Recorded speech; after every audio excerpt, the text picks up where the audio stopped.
नमस्कार, मी लतिका। आज मी तुम्हाला झटपट अशा कोबीच्या वड्या बनवून दाखवणार आहेत। त्यासाठी बघा 250 ग्रॅम मी कोबी घेतला होता आणि त्याला बघा अशा पद्धतीने एकदम बारीक चिरून घेतलेला आहे। मोठी मोठी पाने एका साईडला केली, स्वच्छ धुवून नितळून घेतली आणि मी असं चिरून घेतलेला आहे। तर तुमच्याकडे चॉपर असेल तर चॉपरला एकदम बारीक जरी केलं तरी पण ह्याला चालू शकते। आता ह्याच्यामध्ये आपण साहित्य टाकून घेऊया। तर टाकायची थोडीशी हळद, हिंग पावडर, 1 चमचा मोठा सफेद तीळ घेतलेले आहेत, छोटा 1 चमचा जिरे धने पावडर घेतलेली आहे, हिरवी मिरची, आलं, लसूण आणि थोडंसं जिरं असं मी कुटून घेतलेलं आहे। पेस्ट जरी टाकली तरी चालतं, पण कुटल्यानंतर काय होतं चव छान येते। ह्याच्यामध्ये 3 हिरव्या मिरच्या आहेत त्या तिखटवाल्या, अर्धा इंच आलं आहे, 7 पाकळ्या लसणाच्या आहेत आणि अर्धा चमचा छोट्या आकाराचं जिरं घेतलेलं आहे। टाकूया आपण कोथिंबीर, त्यात टाकूया चवीप्रमाणे मीठ, 2 चमचे टाकायचे आपल्याला तांदळाचं पीठ, ह्या चमच्याच्या मापाने घेतलेलं आहे तांदळाचं पीठ। आता आपल्याला ह्याच्यात टाकायचे चण्याच्या डाळीचं पीठ, अर्धी वाटी घेतलेलं आहे। आता तुम्हाला जर ह्याच्यामध्ये जर तांदळाचं पीठ जर नसेल टाकायचं तरी पण नाही टाकलं तरी पण चालू शकते। पाण्याचा वापर बिलकुल करायचा नाही आहे। एकदम बघा असं सुक्क झालेलं आहे हे। हाताने जरा दाबून दाबून काय करायचं असं मिक्स करायचं, म्हणजे ह्याला पाणी सुटेल। आणि जर तुम्ही जर असं पाण्याचा वापर जर कराल ना तर एकदम असं लूज होईल आणि सैल झाल्यानंतर मग तुम्हाला ह्याच्यामध्ये पिठाचा वापर करायला लागेल। तर त्यासाठी काय करायचं असं दाबून दाबून चांगलं मळून घ्यायचं।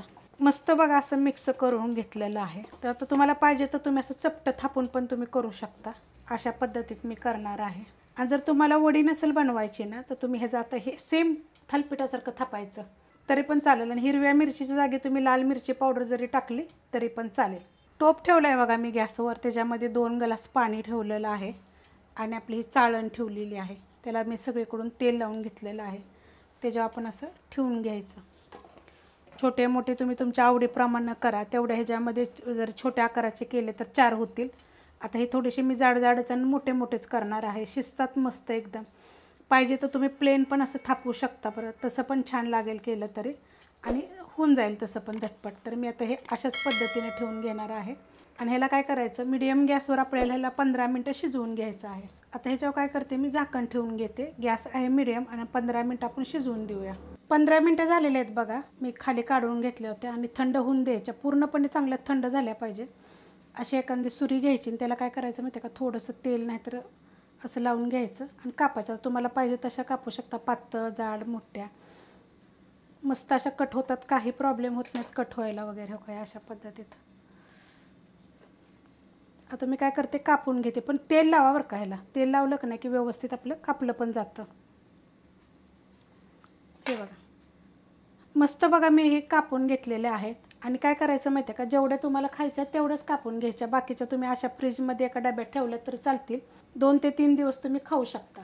तेल ठेवले बघा मी गरम करायला आणि चांगलं कडक गरम झालेलं आहे आणि एकदम थोडंसं तेल टाकलेलं आहे। तुम्हाला पाहिजे तर काय करायचं आहे, थोडंसं एकदम तेलावर तुम्ही भाजून घेतलं तरी चालतील। एकदम थोडंसं 1 चमचाभर तेल टाकलेलं आहे आणि जे साईडचं आपलं राहतं का नाही असं कट करताना थोडंसं ते निघतं, जास्त काही निघत नाही आणि मस्त वड्या कापल्या जातात। खूप पहिला पण मी रेसिपी अपलोड केलेल्या आहेत बरं का वड्यांच्या, वेगवेगळ्या पद्धतीनं, आणि कोबीच्या वड्या पण भरपूर अपलोड केलेल्या आहेत। तर 1 मिनिटभर ठेवायचं आणि मग पलटी करायचं। पलटी करून घेऊया, असं हलवत राहायचं बघा, असं थोडं थोडंसं। ते खोलगट तवा आहे, प्लेन तव्यात जर घेतल्या का नाही तर हलवायची गरज पडत नाही, एकदम कुरकुरीत होतात, एकदम मस्त अशा एकदम छान होतात। आणि जर तुम्हाला जर अजिबातच म्हणजे असं तेलाचं नसेल पाहिजे ना तर तव्यामध्ये एकदम हलकंसं तेल पुसायचं आणि त्याच्यावर शॅलो फ्राय करायचे, एकदम छान लागतात बघा। एकदा जरूर करून बघा, खूप रेसिपी वडीच्या मी अपलोड केलेल्या आहेत। तुम्हाला अजून कोणत्या वड्या पाहिजे मला कमेंट करून सांगा। आता ह्या दोन्ही मध्ये घेतलेल्या आहेत, ह्या पण आपण नंतर पलटी करूया। आता ह्या पण पलटी करून बघूया बघा, किती छान कलर आलेला आहे, मस्त असं होतात बघा क्रिस्पी। आता ह्या साईडनं पण 1 मिनिटभरच ठेवायचं, कारण मीडियम गॅस आहे। बारीक गॅसवर जरी केलं तरी पण चालते। तर खालची साईड आपण भाजली का बघूया, त्या पण अशा मागं पुढं करत राहायच्या का, मस्त एकदम क्रिस्पी होतात। अशा कडक करायच्या आणि गॅस बंद करून अशा तव्याच्या साईडनं लावून ठेवायच्या। अशा पद्धतीनं मी आता बाकीच्या सगळ्या करून घेते आणि अशा थोड्या थोड्या भाजून पण घेते। ही जर रेसिपी आवडली तर लाईक करा, सबस्क्राईब करा, कमेंट करा आणि शेअर बी करा।